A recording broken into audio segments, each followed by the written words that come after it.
কাল কিয়ামতের ময়দানে কঠিন ওই মাহশারের দিনে অনেক শ্রোতারা দেখবে, অনেক মুরিদেরা দেখবে তাদের পীরের হাতে হ্যান্ডকাপ লাগানো, জাহান্নামের হ্যান্ডকাপ। আবার অনেকে তাকায় তাকায় দেখবে, অনেক পীরেরা দেখবে তাদের মুরিদের জান্নাতের টিকিট নিয়ে জান্নাতে যায়। কারণটা কি জানো? একমাত্র কারণ মনের অন্তরের তাকাব্বুরি আর অহংকারী।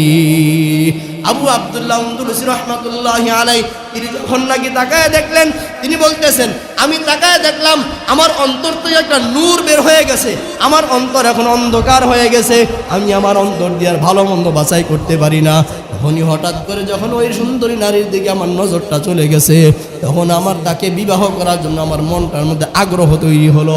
আমার মন চায় আমি তারে বিবাহ করি। এই চিন্তা করি আমি তার পিছে ছুটলাম, আমার অন্তরে ভালো মন্দ কিছু যাচাই বাছাই করতে পারি নাই। এই কথা বলতে বলতে কারগুজারে শোনাইতেছিলেন। হঠাৎ করে একদিন হঠাৎ করে ওই সুন্দরী নারীটা, খ্রিস্টান মেয়েটা, আল্লাহ পাকের কি কুদরত, তাকাইয়া দেখেন ওই সুন্দরী রমণী হঠাৎ করে রাতের বেলায় ঘুমের মধ্যে লাগাতার কয়েকদিন সাথে স্বপ্ন দেখতেছে আবু আব্দুল্লাহ উনদুলুসি রাহমাতুল্লাহি আলাইহি ওনার সাথে তার বিবাহ হওয়ার কথা, উনি তাকে বিয়ে করতে চায়। এইভাবে বারবার স্বপ্ন দেখার পর আবু আব্দুল্লাহ উনদুলুসি রাহমাতুল্লাহি আলাইহিকে পাওয়ার জন্য ওই সুন্দরী রমণী স্বপ্নের মাধ্যমে তার ঠিকানা জিজ্ঞাসা করলেন। ঠিকানা জিজ্ঞাসা করার পর ইরাকের জমিনের মধ্যে গিয়া তার কাছে গিয়া তার গেটের মধ্যে করা নাড়ছে। বলে একজন মুরিদ ডাক দিয়ে কয়, শায়েখ আমার, আপনার সঙ্গে একজন নারী দেখে, খ্রিস্টান নারী দেখা করার জন্য আসছে। আল্লাহর ওলি ডাক দিয়া বলে তাকে সেফ জায়গার মধ্যে একটা পর্দার অন্তরে তারে ঢুকাও, তারে পরিষ্কার পরিচ্ছন্ন বানায় তার মধ্যে রাখো। এই কথা বলার পরে তাকে পরিচ্ছন্ন করিয়া আরে পরিষ্কার করে তার একটা পর্দাশীল ঘরের মধ্যে তাকে রাখা হলো। রাখার পরে আবু আব্দুল্লাহ উনদুলুসি রাহমাতুল্লাহি আলাইহি তারে মুসলমান বানাই দিছে। মুসলমান বানানোর পর তারে কিছু আমল দিয়ে দিলেন, এই আমলগুলা তুমি করতে থাকো, আমলগুলা তুমি করতে থাকো। করতে করতে এক পর্যায়ে এই আবু আব্দুল্লাহ উনদুলুসি রাহমাতুল্লাহি আলাইহি এনার সঙ্গে ওই মেয়েটা শর্ত দিছে, আমি আপনার কথা মতো চলবো, মানবো, শর্ত হলো আমাকে আপনি বিবাহ করতে হবে। আল্লাহর কুদরত দেখছেন তো, যেই নারীর জন্য উনি পথ হারা হয়ে যেতেছিলেন, ওই নারীকে আল্লাহ রিটার্ন ওনার কাছে নিয়ে আসছে। সুবহানাল্লাহ বলি। ওই নারী কি বলতেছে, আমাকে শর্ত হলো আমাকে বিবাহ করতে হবে। উনি বিবাহের আশ্বাস দিলেন। সে কথা বলার পরে অল্প কিছুদিন যাইতে না যাইতে ওই আবু আব্দুল্লাহ উনদুলুসি রাহমাতুল্লাহি আলাইহি মারা গেলেন। ওনার আগে ওই নারীটা, খ্রিস্টান নারী যে মুসলমান হইল, মুসলমান হওয়ার পরে আমল করতে করতে করতে করতে এক পর্যায়ে নারীটা মরিয়া গেল। এর কিছুদিনের পরে আবার আবু আব্দুল্লাহ উনদুলুসি রাহমাতুল্লাহি আলাইহি তিনিও মারা গেলেন। তারপরে শায়েখ শিবলি রাহমাতুল্লাহি আলাইহি একদিন স্বপ্ন চোখে দেখতেছেন, ডাক দিয়া বললেন, আচ্ছা ডাক দিয়া দেখতেছে স্বপ্নের মধ্যে আবু আব্দুল্লাহ উনদুলুসি রাহমাতুল্লাহি আলাইহি এবং ওই খ্রিস্টান নারী যে না মুসলমান হয়েছিল, ওই নারী আর এই দুইজন মিলে জান্নাতের জমিনের মধ্যে বিচরণ করতেছে। এটার থেকে শায়েখ শিবলি রাহমাতুল্লাহি আলাইহি বললেন, মানুষ তুমি মাটির তৈরি, মানুষ মাটির সঙ্গে যেরকম, মাটি যেমন কত আঘাত পাওয়ার পরও, যত অত্যাচার হত্যার উপরে তারপরও যেহেতু সে কিছু করে না, নরম হয়ে যায়, ঠিক তুমিও মাটির তৈরি মানুষ, মাটির মতোই তোমাকে নিজে ব্যবহার করো, নিজে মাটির মতো নরম হয়ে যাও, তাহলেই তোমার সফলতার কামিয়াবি আসবে। তোমার অন্তরের মধ্যে তাকওয়া থাকবে, তোমার অন্তর একেবারে নিরহংকার হয়ে যাবে। আর অহংকার থাকলেই তুমি বান্দা শেষ হয়ে যাবে।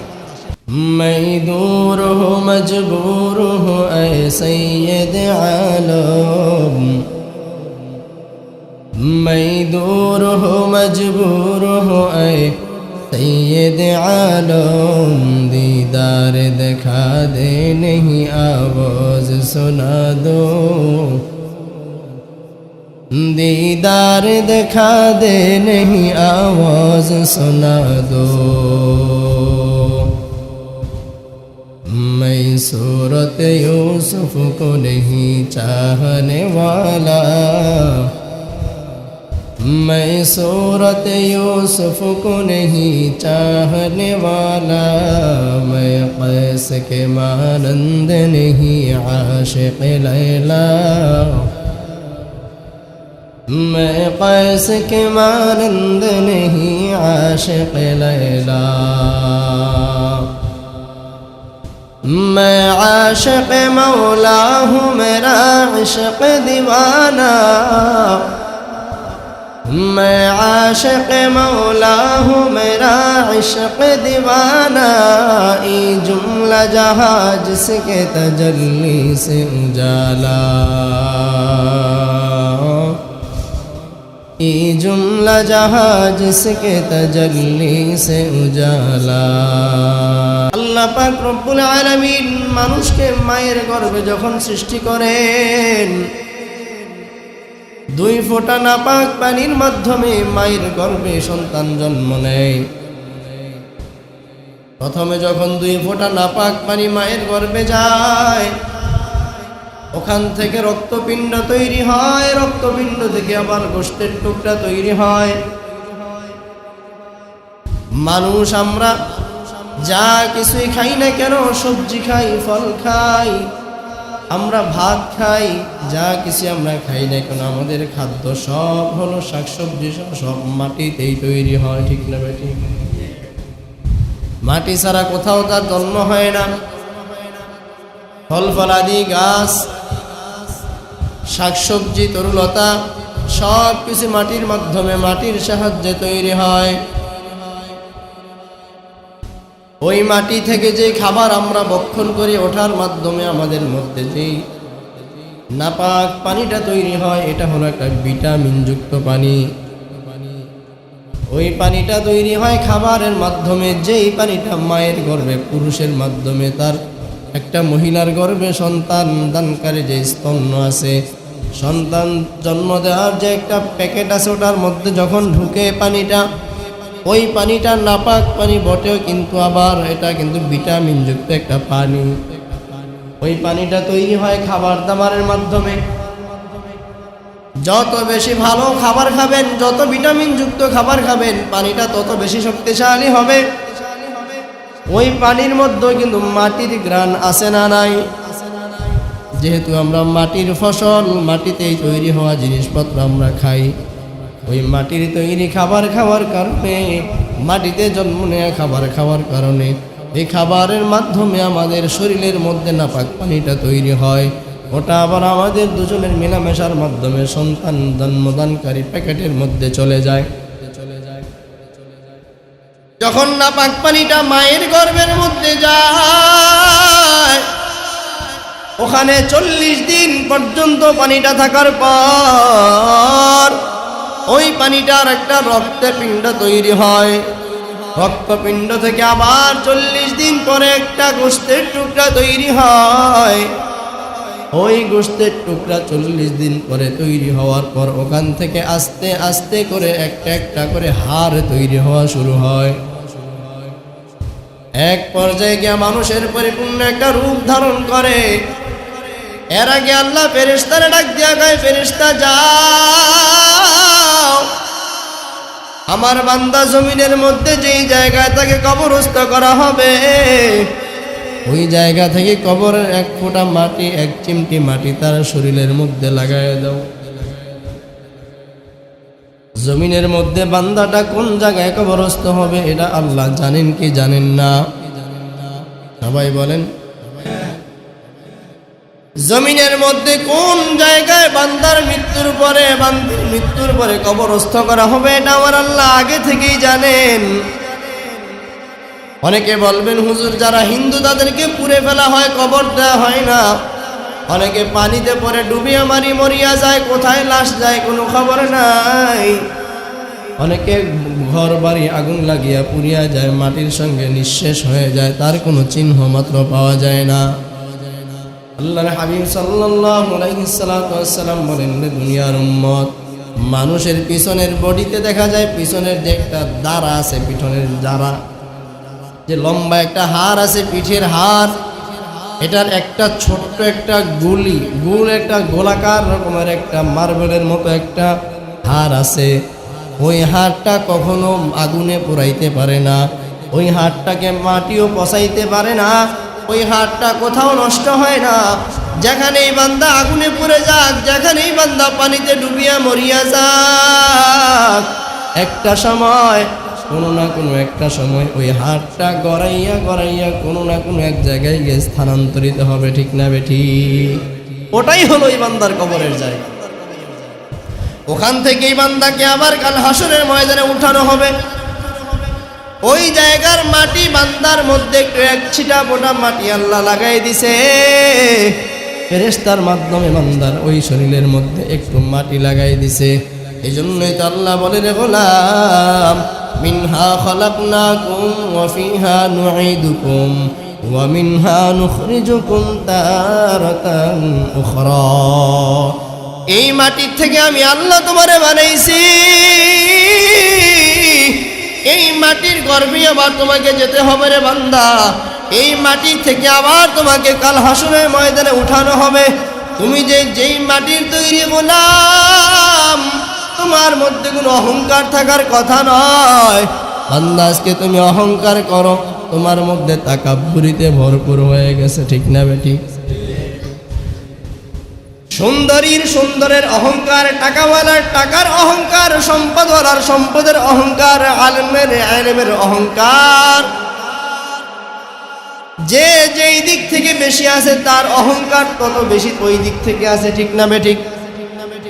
মানুষের অন্তরে অহংকার দ্বারা ভরপুর হয়ে গেছে। আল্লাহ পাক রব্বুল আলামিন অহংকারের ফল ভালো নয় জানায় দিছে। আল্লাহ পয়গম্বর আদম আলাইহিস সালাতু ওয়াস সালামকে আল্লাহ যখন জমিনের মধ্যে সৃষ্টি করলেন, সৃষ্টি করার পর জমিনের মধ্যে কেউ নাই, একমাত্র পয়গম্বর আদম। পয়গম্বর আদম রে আল্লাহ পাকের সামনে ফেরেশতাদের সামনে দাঁড় করাইয়া, আল্লাহ পয়গম্বরকে সামনে দাঁড় করাইয়া ফেরেশতাদেরকে জিজ্ঞাসা করে, বলো দেখি তোমরা এটা বিশ্বাস করনি, আমি যে পয়গম্বর আদম রে বানাইলাম, আমি যে আদম বনি আদম বানাইলাম, এই বনি আদম যে শ্রেষ্ঠ, এটা বিশ্বাস করো? বলে হ্যাঁ বিশ্বাস করি। আল্লাহ বলে, উসজুদু লি আদম, তোমরা আদম রে সিজদা করো। ফাসাজাদু ইল্লা ইবলিস, সব ফেরেশতারা সিজদা দিছে, কিন্তু ইবলিস আল্লাহর পয়গম্বরকে সিজদা দেয় নাই। ইবলিসকে বললে তুমি কেন সিজদা করো নাই? ইবলিস আল্লাহর সামনে এসে যুক্তি দাঁড় করায় দিল, ও আল্লাহ,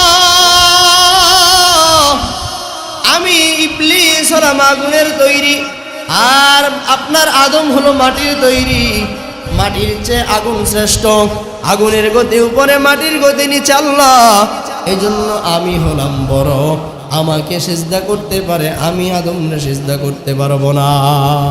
আল্লাহ সে বিশ্বাস করে, অস্বীকার করে নাই, কিন্তু সে যুক্তি দাঁড় করাইছে, ডাইরেক্ট অস্বীকার করে না, আল্লাহর সামনে কি দাঁড় করাইছে? সবাই বলেন না, যুক্তি দাঁড় করাইছে। তো যুক্তি হলো কি, আল্লাহ খালাকতানি মিন নার ওয়া খালাকাহু মিন তিন, ও আল্লাহ আপনি আমারে বানাইছেন আগুন দিয়া, আর আদম বানাইছেন মাটি দিয়া। আল্লাহ আমি আদমের সিজদা দিতে পারবো না, কারণ আমি আগুনের ক্ষমতা বেশি, আমি মাটিকে সিজদা করতে পারবো না। আল্লাহর সামনে যুক্তি দাঁড় করাই দিছে। আল্লাহ বলে, তোর যুক্তিটা মোটেও খারাপ নয়, তুই যেহেতু শ্রেষ্ঠ, তুই উপরেই থাকার কথা। এবার আল্লাহ বলেন, রে গোলাম, ও ইবলিস শুনে নে, আমি আল্লাহ হলাম মালিক, আর তুই হলি আমার গোলাম। আমি আল্লাহ তোর একটা নাম দিলাম আরেফ, তুই ইবাদত করার কারণে। আমি আল্লাহ তোর নাম দিলাম আবেদ, তুই ইবাদত করার কারণে। আমি আল্লাহ তোর নাম দিলাম উস্তাজুল মালাইকা, ফেরেশতাদের মালাইকা, ফেরেশতাদের উস্তাদ। আমি আল্লাহ মুআল্লিমুল মালাইকা তোর উপাধি দান করলাম। এতগুলা উপাধি আমি আল্লাহ দিলাম কেন তুই জানো? একমাত্র কারণ তুই আমি আল্লাহর ইবাদত করেছ, তা বানলাম। ভালো কথা, আরে বান্দা, আরে ফেরেশতা, ভালো করে শুনে নাও। এই ইবলিস শুনিয়া নে, এই ইবলিস মনের কানটা লাগায় শুনে নাও। তুই যে আমার সামনে যুক্তি দাঁড় করাইলি, আমি হলাম মালিক আর তুই হলি আমার গোলাম। আমি মালিকের সামনে গোলামের কোনো যুক্তি দাঁড় করানো সম্ভব নয়। মালিকের অর্ডার, যে অর্ডার আমার মালিক দিবে সেটাই মানা গোলামের জন্য ওয়াজিব, সেটা মানা হলো গোলামের জন্য ফরজ। আল্লাহ বলে, রে ফেরেশতা, তাকাইয়া দেখ, আমি আমি আল্লাহর সামনে, মালিকের সামনে ইবলিস সে আইসা যুক্তিদার করাইলো আমি আল্লাহর বড় পছন্দ নয়, আমি আল্লাহ তার চিরস্থায়ী জাহান্নামের লানতের মালা তার গলায় দিয়া দিলাম। অহংকারী করছে শয়তান। যে যেখান থেকে অহংকার করুক ওখানেই তার শেষ। অহংকারী ঠিকানা জাহান্নাম। অহংকার তো একমাত্র তিনিই করবেন। তিনি কে? কারণ সব কিছুর ক্ষমতার মালিক আমার আল্লাহ। আমার আল্লাহ হলেন রব্বুল আলামিন। সমগ্র দুনিয়ার মালিক তিনি, সমগ্র দুনিয়ার বাদশা তিনি, সমগ্র মালিকেরও মালিক তিনি। সব একবার সবাই চিৎকার দিয়া বলেন, কে আমাদের মালিক? একমাত্র মালিক আমার আল্লাহ। ওই আল্লাহর সামনে কোনো দুর্নীতি চলে না, ওই মালিকের সামনে কোনো অহংকারী আর তাকাব্বুরি চলে না। আমার আল্লাহ অহংকারী পছন্দ করে না, আমার আল্লাহ অহংকারীকে পছন্দ করেন না। কারণ একমাত্র অহংকার করার ক্ষমতা আমার আল্লাহর।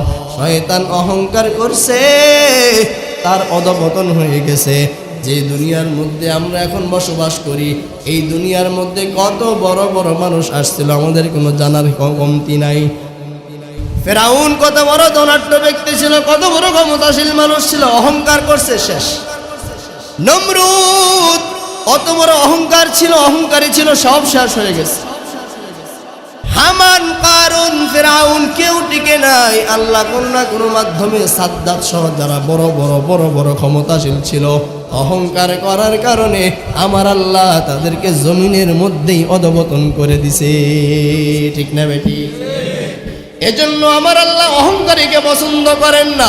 ও মানুষ, ভালো করে শুনিয়া নাও, তোমারে আল্লাহ বানাইছে মাটির থেকে, আবার ওই মাটির মধ্যে তোমাকে চলে যেতে হবে। একবার চিন্তা করো আর হিসাব মিলাও, আমি কেন মানুষ এত অহংকার দেখাবো?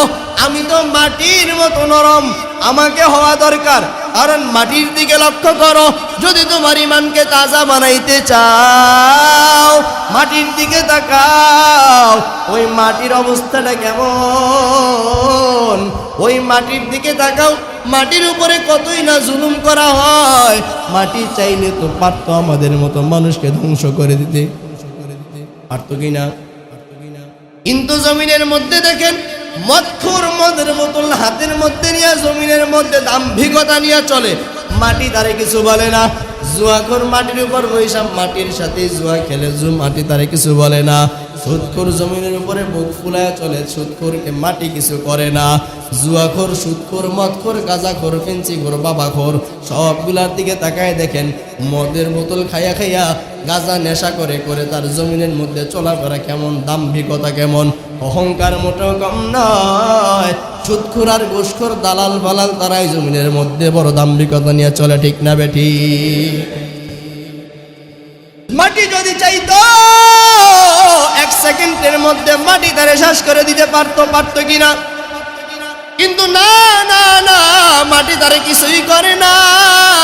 আল্লাহ বলে, দেখ, এই গাঁজাখোর, সুদখোর, জুয়াখোর, মদখোর 5 তলা 10 তলা বিল্ডিং এর মালিক হইয়া 5 তলার উপরে ঘুমায় মাটির মধ্যে। মাটিরে কাটিয়া কত রকম কষ্ট দিয়া কত বড় একটা বিল্ডিং বানাইলো। মাটি যদি চাইতো তার বিল্ডিং সহ 1 সেকেন্ডে তারে হজম করতে পারতো কি পারতো না? কিন্তু আল্লাহ বলে, মানুষ তাকাইয়া দেখ, মাটি থেকে তোরে বানাইলাম রে মানুষ, ওই মাটিতেই তোমাকে ঢুকতে হবে। এই মাটি থেকে বানাইলাম, মাটির মধ্যেই তুমি যাবা। আবার এই মাটির থেকেই তোমাকে পরিপূর্ণভাবে উঠানো হবে, পুনরুত্থান করা হবে হাসরের ময়দানে। এরে গোলাম, ওই মাটির মধ্যে তুমি একটু তাকাইয়া দেখো, ওই মাটি তোমারে কত সুন্দর নম্র ব্যবহার করে, বুক ফুলায় চলো, তারপরেও কিছু বলে না। ওই মাটির মতন মানুষ তুমি নরম হয়ে যাও, দেখবা দুনিয়াতেও শান্তি, আখিরাতেও শান্তি। মাটির মানুষ কিসের আমার অহংকার? এই অহংকারীকে আল্লাহ কোনোভাবেই ছাড় দেয় না। সে যেই হোক না কেন, যত বড় আল্লাহর ওলি হোক না কেন, তাকেও আল্লাহ ছাড় দেয় না। কেন? অহংকারী আল্লাহ পছন্দ করেন না। আল্লাহর বড় একজন ওলিয়ে কামেল, অনেক বড় কুতুবুল আলম, আবু আব্দুল্লাহ উনদুলুসি রহমাতুল্লাহি আলাইহি, ওনার আরো দুইজন শাগির্দ আছে, তারাও বড় বড় ওলি। শাইখ শিবলি রহমাতুল্লাহি আলাইহি, জুনায়েদ বাগদাদি রহমাতুল্লাহি আলাইহি, ওনারও দুইজন হলো বড় কুতুবুল আলম। দুজন বড় বড় কুতুব, আল্লাহর বড় বড় ওলি। তাদের শায়েখ, তাদের পীর হলো আবু আব্দুল্লাহ উনদুলুসি রহমাতুল্লাহি আলাইহি। উনদুলুসি রহমাতুল্লাহি আলাইহি, ওই আবু আব্দুল্লাহ উনি একদিন ওনার দলবল নিয়া ওই ইরাকের জমিন থেকে ওনার খানকা ছাড়িয়া এই খানকা ত্যাগ করে দাওয়াতের উদ্দেশ্যে কোথায় যিনি সফর করতেছে। যাওয়ার সময় দেখা যায় আমাদের একটা উপাসনালয় আছে, এটার নাম হলো মসজিদ। হিন্দুদের উপাসনালয় আছে, তার নাম মন্দির। খ্রিস্টানদের উপাসনালয়ের নাম হলো গির্জা। ওই গির্জার পাশে দিয়া আবু আব্দুল্লাহ উনদুলুসি রহমাতুল্লাহি আলাইহি ওনার দলবল নিয়ে যাইতেছিলেন। যাওয়ার মধ্যে তাকায় দেখলেন ওই যে গির্জার ভিতরে খ্রিস্টানরা তারা তাদের পূজা করতেছে, তাদের দেবদেবীর পূজা করতেছে। শায়েখ শিবলি রহমাতুল্লাহি আলাইহি ওনার জামাত সহ শায়েখের পিছনে দাঁড়ানো। শায়েখ সামনের দিকে চলতে গিয়া হঠাৎ করে দাঁড়ায় গেলেন। ওই গির্জার দিকে তাকাই আছে, গির্জার দিকে দীর্ঘক্ষণ লাগাতার ধ্যান ধরে তাকায় আছে। তাকায় থাকার পর জুনায়েদ বাগদাদি রহমাতুল্লাহি আলাইহি, শায়েখ শিবলি রহমাতুল্লাহি আলাইহি ওনাদের জামাতটা তাকায় দেখতেছে। আবু আব্দুল্লাহ উনদুলুসি রহমাতুল্লাহি আলাইহি উনি গির্জার দিক থেকে মুখটা ফিরায় নিয়া একটা খ্রিস্টান সুন্দরী নারীর দিকে তাকায় আছে। পুকুর ঘাটে আগের জমানায় কলসি নিয়া নারীরা পানি আনতে যাইতো, ঠিক না বেটি? নদীর ঘাটে মেয়েরা পানি আনতে যাইতো। খ্রিস্টান ওই মেয়েটা সুন্দরী রমণী একটা নারী ওই নদীর ঘাটে গেছে পানি আনার জন্য। আবু আব্দুল্লাহ উনদুলুসি রহমাতুল্লাহি আলাইহি ওনার নজরটা গির্জার দিক থেকে ফিরাইয়া ওই দিকে নজর করে তাকায় আছে।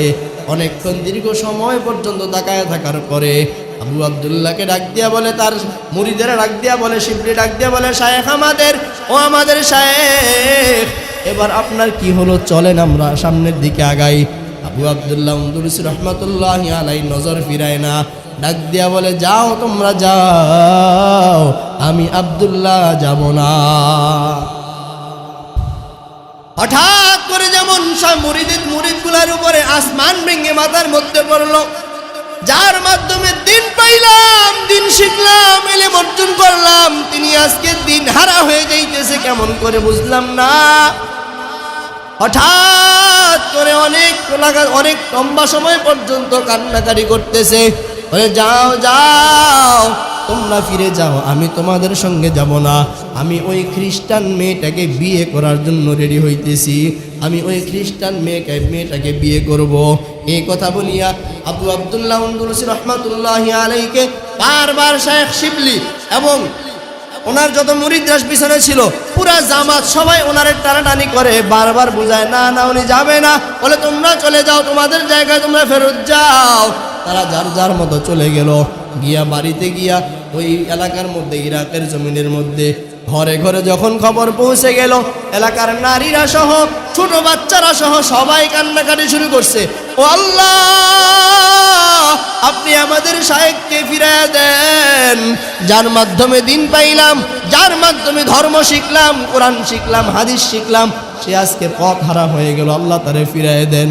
ওই দিক থেকে শায়েখ আবু আব্দুল্লাহ উনদুলুসি রহমাতুল্লাহি আলাইহি আস্তে আস্তে করে হাঁটতে হাঁটতে এলাকার মধ্যে চলে গেল। মিশরের এলাকা ওই খ্রিস্টান এলাকার ভিতরে চলে গেল। যাইতে যাইতে মেয়েটাকে ফলো করতে করতে তার বাড়ি পর্যন্ত পৌঁছে গেছে। গিয়া ডাক দিয়া কয়, ও মেয়ের বাবা, আমি আপনার মেয়েটাকে একটু বিবাহ করতে চাই, আমি আপনার মেয়েকে বিয়ে করব, তারে আমার বড় পছন্দ হয়েছে। এই কথা বলার পর ওই খ্রিস্টান বাবা ডাক দিয়া বলে, তুমি কি মদিনার মুহাম্মদের পাগল? বলে, হ্যাঁ হ্যাঁ, আমি মদিনার মুহাম্মদের পাগল।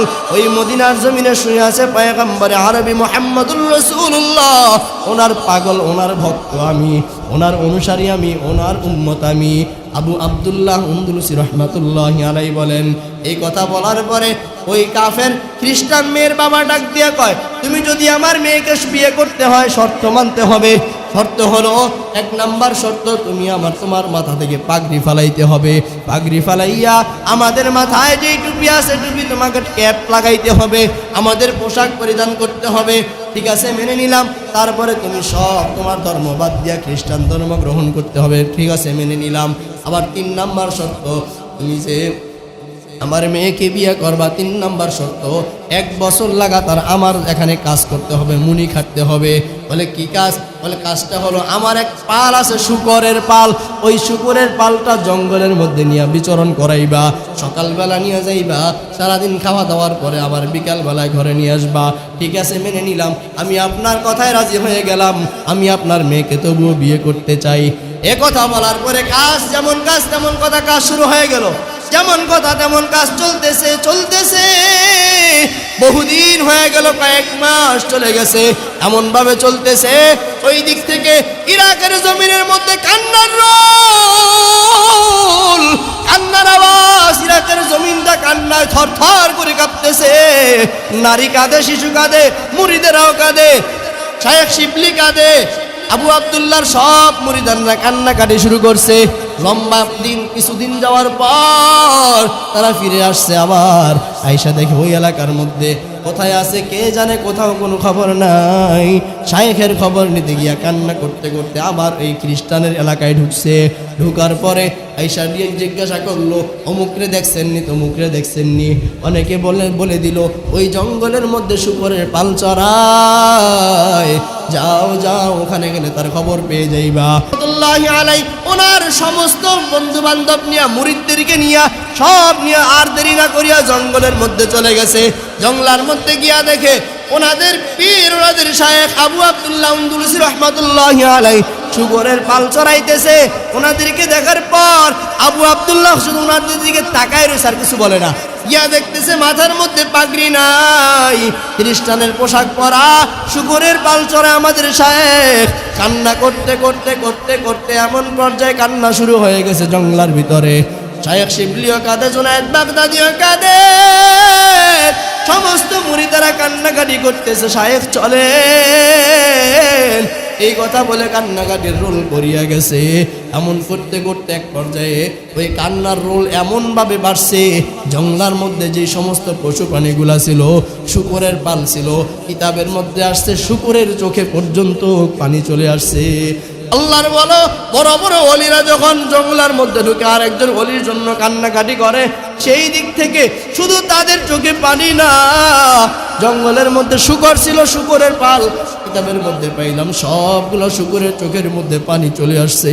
তারপরও আবু আব্দুল্লাহ বলেন, যাও যাও, আমি যাব না, 1 বছর পর্যন্ত অপেক্ষা করব, 1 বছর পর আমি আমার ওই সুন্দরী মেয়েকে বিবাহ করব, তারপরে আমি যাব, তোমরা এখন চলে যাও, আমি যাব না। কান্না করতে করতে আল্লাহর দরবারে সাহায্য চায়, রে মালিক, যার মাধ্যমে দিন পাইলাম তারে আপনি ফিরাইয়া দেন, যার মাধ্যমে দিন বুঝলাম, যার মাধ্যমে কোরআন হাদিস শিখলাম, সে তো আমাদের পথের বাহিরে চলে গেছে, আল্লাহ আপনি ফিরাইয়া দেন, ও মালিক আপনি ফিরাইয়া দেন। কান্না করতে করতে যখন ইরাকের জমিনের দিকে রওনা করলেন, শায়েখ শিবলি রহমাতুল্লাহি আলাইহি ওনাদের দলবল সবাই যখন যাইতেছে, অতিমধ্যে হঠাৎ করিয়া তাকাইয়া দেখে এ পাশের একটা কূপ থেকে শায়েখ আবু আব্দুল্লাহ উনদুলুসি রহমাতুল্লাহি আলাইহি কূপ থেকে গোসল করিয়া উঠছে। উঠিয়া বলে, আমার একটা কাপড় দাও, আমার একটা কাপড় দাও, আমার শরীরটা পরিষ্কার করি। আর কালেমায়ে শাহাদাত পড়তেছে, কালেমায়ে শাহাদাত পড়তেছে, কালেমায়ে শাহাদাত পড়তে পড়তে বলে, আমাকে একটা কাপড় দাও, আমি আমার শরীরটা মুছি। এই বলিয়া উনি যখন বারবার বারবার এই কথা বলতেছেন আর কালেমায়ে শাহাদাত পড়তেছেন, যাইতে যাইতে আবার ইরাকের জমিনে খানকার মধ্যে ফিরে গেলেন। ওখানে যাওয়ার পর শায়েখ শিবলি ওনার কারগুজারি শুনতে চাইলেন, ও শায়েখ আমাদের, আপনার কি হয়েছিল? কোনো না কোনো একটা ঘটনা তো অবশ্যই ঘটছে, কিছু না ঘটলে তো আপনার মতন একজন ওলিয়ে কামেল এমন উল্টা পথে যাইতে পারে না, এমন খ্রিস্টান মেয়ের পিছনে ছুটতে পারে না। শায়েখ আবু আব্দুল্লাহ উনদুলুসি রাহমাতুল্লাহি আলাইহি বলেন, আমার মুরিদারা তোমরা শুনে নাও, আমি যখন ওই গির্জার পাশ দিয়ে যাইতেছিলাম, হঠাৎ করে যখন আমার নজরটা গির্জার মধ্যে চলে গেছে, গির্জার মধ্যে যাওয়ার পর গির্জার মধ্যে যাওয়ার পরে আমি মনে মনে আমার অন্তরে একটা অহংকার এসে গেছে, তাকাব্বুরি এসে গেছে। অন্তরের মধ্যে আমার একটা কথা নাড়া দিল। ওই যে কাফেরদের দিকে তাকায় বললাম, ওই খ্রিস্টানরা গির্জার মধ্যে যারা আছো, যারা তোমরা তোমাদের দেবদেবীর পূজা করো, তোমরা তো জাহান্নামী হয়ে গেলা, আর আমি আবু আব্দুল্লাহ জান্নাতীদের কাতারে আমার নামটা ঢুকে গেছে। এই কথা বলে একটু মাত্র অহংকার করছিল, আমি মুসলমান, আমি জান্নাতি, আর তোমরা কাফের, তোমরা জাহান্নামী। এই কথা বলার পরে আমি হঠাৎ করে তাকায় দেখলাম আমার দিল থেকে একটা আলো বের হয়ে চলে গেছে।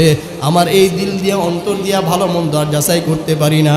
আমার অন্তর দিয়ে আমি আর ভালো কোনটা খারাপ কোনটা বাছাই করতে পারি না। কোনটা সঠিক পথ কোনটা ভুল পথ আমি আর বাছাই করতে পারি না। এরে গোলাম, ভালো করে শুনিয়ে নেন, কাল কিয়ামতের ময়দানে, কঠিন ওই মাহশরের দিনে অনেক শ্রোতারা দেখবে, অনেক মুরিদেরা দেখবে তাদের পীরের হাতে হ্যান্ডকাপ লাগানো, জাহান্নামের হ্যান্ডকাপ। আবার অনেকে তাকায় তাকায় দেখবে, অনেক পীরেরা দেখবে তাদের মুরিদের জান্নাতের টিকিট নিয়ে জান্নাতে যায়। কারণটা কি জানো? একমাত্র কারণ মনের অন্তরের তাকাব্বুরি আর অহংকারী। আবু আব্দুল্লাহ উনদুলুসি রহমাতুল্লাহি আলাইহি তিনি যখন নাকি তাকায় দেখলেন, তিনি বলতেছেন, আমি তাকায় দেখলাম আমার অন্তর থেকে একটা নূর বের হয়ে গেছে, আমার অন্তর এখন অন্ধকার হয়ে গেছে, আমি আমার অন্তর দিয়ে আর ভালো মন্দ বাছাই করতে পারি না। তখনই হঠাৎ করে যখন ওই সুন্দরী নারীর দিকে আমার নজরটা চলে গেছে, তখন আমার তাকে বিবাহ করার জন্য আমার মনটার মধ্যে আগ্রহ তৈরি হলো। আমার মন চায় আমি তারে বিবাহ করি। এই চিন্তা করি আমি তার পিছে ছুটলাম, আমার অন্তরে ভালো মন্দ কিছু যাচাই বাছাই করতে পারি নাই। এই কথা বলতে বলতে কারগুজারে শোনাইতেছিলেন। হঠাৎ করে একদিন, হঠাৎ করে ওই সুন্দরী নারীটা, খ্রিস্টান মেয়েটা, আল্লাহ পাকের কি কুদরত, তাকাইয়া দেখেন ওই সুন্দরী রমণী হঠাৎ করে রাতের বেলায় ঘুমের মধ্যে লাগাতার কয়েকদিন সাথে স্বপ্ন দেখতেছে আবু আব্দুল্লাহ উনদুলুসি রহমাতুল্লাহি আলাইহি, ওনার সাথে তার বিবাহ হওয়ার কথা, উনি তাকে বিয়ে করতে চায়। এইভাবে বারবার স্বপ্ন দেখার পর আবু আব্দুল্লাহ উনদুলুসি রহমাতুল্লাহি আলাইহিকে পাওয়ার জন্য ওই সুন্দরী রমণী স্বপ্নের মাধ্যমে তার ঠিকানা জিজ্ঞাসা করলেন। ঠিকানা জিজ্ঞাসা করার পর ইরাকের জমিনের মধ্যে গিয়া, তার কাছে গিয়া তার গেটের মধ্যে করা নাড়ছে। বলে, একজন মুরিদ ডাক দিয়ে কয়, শায়েখ আমার, আপনার সঙ্গে একজন নারী দেখা, খ্রিস্টান নারী দেখা করার জন্য আসছে। আল্লাহর ওলি ডাক দিয়া বলে, তাকে সেফ জায়গার মধ্যে একটা পর্দার অন্তরে তারে ঢুকাও, তারে পরিষ্কার পরিচ্ছন্ন বানায় তার মধ্যে রাখো। এই কথা বলার পরে তাকে পরিচ্ছন্ন করিয়া আরে পরিষ্কার করে তার একটা পর্দাশীল ঘরের মধ্যে তাকে রাখা হলো। রাখার পরে আবু আব্দুল্লাহ উনদুলুসি রহমাতুল্লাহি আলাইহি তারে মুসলমান বানাই দিছে। মুসলমান বানানোর পর তারে কিছু আমল দিয়ে দিলেন, এই আমলগুলা তুমি করতে থাকো, আমলগুলা তুমি করতে থাকো। করতে করতে এক পর্যায়ে এই আবু আব্দুল্লাহ উনদুলুসি রহমাতুল্লাহি আলাইহি এনার সঙ্গে ওই মেয়েটা শর্ত দিছে, আমি আপনার কথা মতো চলবো, মানবো, শর্ত হলো আমাকে আপনি বিবাহ করতে হবে। আল্লাহর কুদরত দেখছেন তো, যেই নারীর জন্য উনি পথ হারা হয়ে যেতেছিলেন, ওই নারীকে আল্লাহ রিটার্ন ওনার কাছে নিয়ে আসছে। সুবহানাল্লাহ বলি। ওই নারী কি বলতেছে, আমাকে শর্ত হলো আমাকে বিবাহ করতে হবে। উনি বিবাহের আশ্বাস দিলেন। সে কথা বলার পরে অল্প কিছুদিন যাইতে না যাইতে ওই আবু আব্দুল্লাহ উনদুলুসি রহমাতুল্লাহি আলাইহি মারা গেলেন।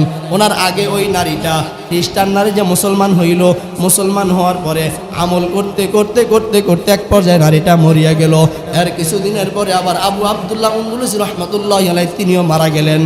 তারপরে শায়েখ শিবলি রহমাতুল্লাহি আলাইহি একদিন স্বপ্ন চোখে দেখতেছেন, ডাক দিয়া বললেন, ডাক দিয়া দেখতেছে স্বপ্নের মধ্যে আবু আব্দুল্লাহ উনদুলুসি রহমাতুল্লাহি আলাইহি এবং ওই খ্রিস্টান নারী যে না মুসলমান হয়েছিল, ওই নারী আর এই দুইজন মিলে জান্নাতের জমিনের মধ্যে বিচরণ করতেছে।